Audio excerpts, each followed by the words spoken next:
இட்லி.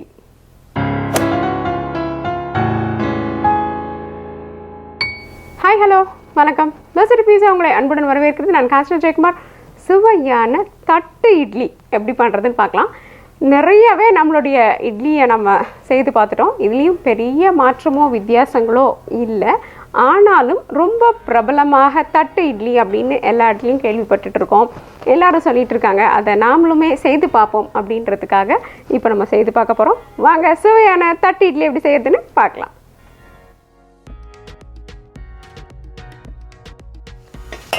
நான்குக்கு ஒரு பங்கு அப்படின்ற விகிதத்தில் ஊற வச்சுருக்கிறோம். இதில் உளுந்து மற்றும் ஒரு தேக்கரண்டி வெந்தயம். இதை இப்போ நம்ம நல்லா மிக்சர் ஜாரில் போட்டு அரைச்சி எடுத்துக்க போகிறோம். எப்பொழுதுமே நாம் பல பதிவுகளில் சொன்ன மாதிரி மிக்சர் ஜாரில் போட்டு உளுந்து அரைக்கும் பொழுது கொஞ்சமான ஐஸ் கட்டிகளை இது கூட சேர்த்துக்கலாம். அது சேர்க்கும் பொழுது என்ன ஆகும்னா, இது சூடாவதை தவிர்த்து நம்மளுக்கு நல்ல மாவு பொங்கி வர மாதிரி கொடுக்கும்.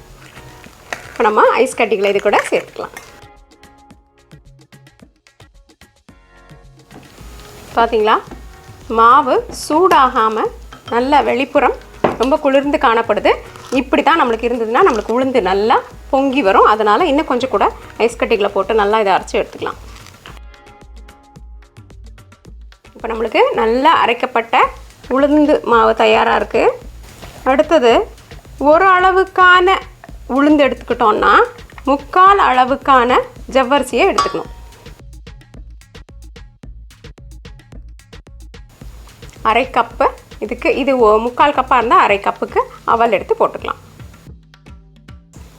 நம்ம இது எல்லாத்தையுமே குறைந்தது 5 மணி நேரமாவது ஊற வைக்கணும். 5 மணி நேரம் ஊற வச்சதுக்கப்புறம் தான் இப்போ நம்ம அரைச்சிட்ருக்கோம்.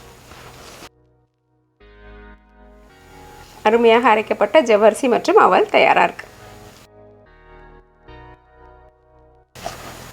இப்போ அரிசி போட்டு அரைச்சி எடுத்துக்கலாம். அரிசியை கொஞ்சமாக தண்ணி சேர்த்து நம்ம அரைச்சிக்கலாம், இல்லைன்னா ரொம்ப கெட்டியாக இருக்கும். அரிசி மாவு அரைஞ்சிடுச்சு. மொத்த மாவையும் அரைச்சி எடுத்துட்டோம். இப்போ நம்ம தேவையான அளவு உப்பு சேர்த்துக்கலாம்.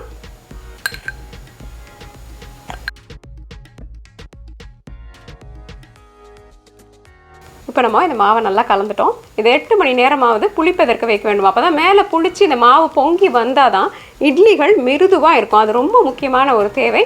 அதனால் இதை வர 8 மணி நேரம் மூடி வச்சுடுவோம். இப்போ நம்ம ஏற்கனவே அரைச்சி தயாராக புளிச்சிருக்கிற மாவை எடுத்து இட்லிகளை செய்யலாம். இப்போ பாருங்கள், இந்த மாவை நல்லா புளிச்சு பொங்கி வந்திருக்கு. இதை எப்படி கலந்து கொடுக்கலாம். இது மாதிரி ஒரே பக்கமாக இதுக்குள்ளே காற்று பூரா மாதிரி கலந்து விட்டுக்கலாம். இப்போ இட்லிகளை ஊற்றுறதுக்கு தயாராகலாம். இது போன்ற தட்டு இட்லிகளுக்கான அடுக்குகள் கிடைக்குது.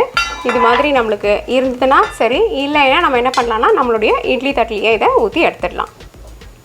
சிறிதளவு எண்ணெய் தேய்ச்சிக்கலாம்.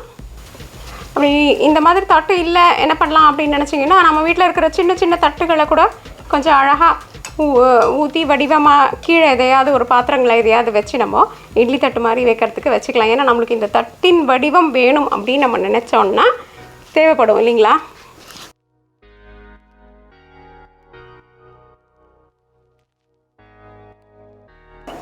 அழகாக நம்மளுடைய தட்டு இட்லி தயாராகிடுச்சு.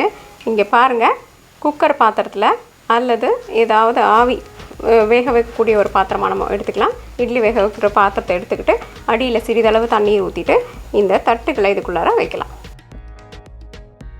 இதை மூடிட்டு இதற்கு மேலே அழுத்தம் கொடுக்கக்கூடிய விசிலை இதில் போடக்கூடாது. போடாமல் 10லேருந்து 15 நிமிடங்கள் வரைக்கும் இதை நல்லா முழு தீயில வேக வச்சிடலாம். ஆவியில் இது வெந்து எடுக்கலாம்.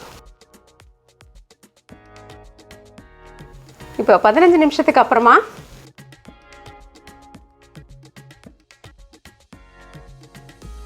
சுவையான ஆவி பறக்கும் இட்லி தயார்.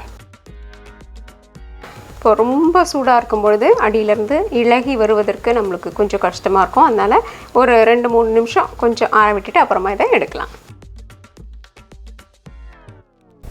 விதவிதமான இட்லி பண்ணி சாப்பிட்டுட்டோம். ஒரு தட்டு இட்லி செய்ய மாட்டோமா? நிச்சயமாக இந்த முறையை பின்பற்றி அருமையாக சுவையாக நல்ல மெத்துன்னு, அதே நேரத்தில் இதனுடைய நிறமும் பார்க்குறதுக்கு நல்ல வெள்ளை வெள்ளேர்னு இருக்கும். ஏன்னா அதில் ஜவ்வரிசி போட்டிருக்கிறதுனால செய்து பார்த்து மகிழ்ந்து உங்கள் கருத்துக்களை எங்ககிட்ட பகிர்ந்துக்கோங்க. தோசை டு பீஸா என்றென்றும் உங்கள் நாவிற்கும் வயிற்றிற்கும் நல்லதொரு சுவை. இந்த வீடியோ உங்களுக்கு பிடிச்சிருந்தா லைக் ப்ரெஸ் பண்ணுங்கள். தோசை டு பீஸாக்கு மறக்காமல் சப்ஸ்கிரைப் பண்ணுங்கள். நன்றி, வணக்கம்.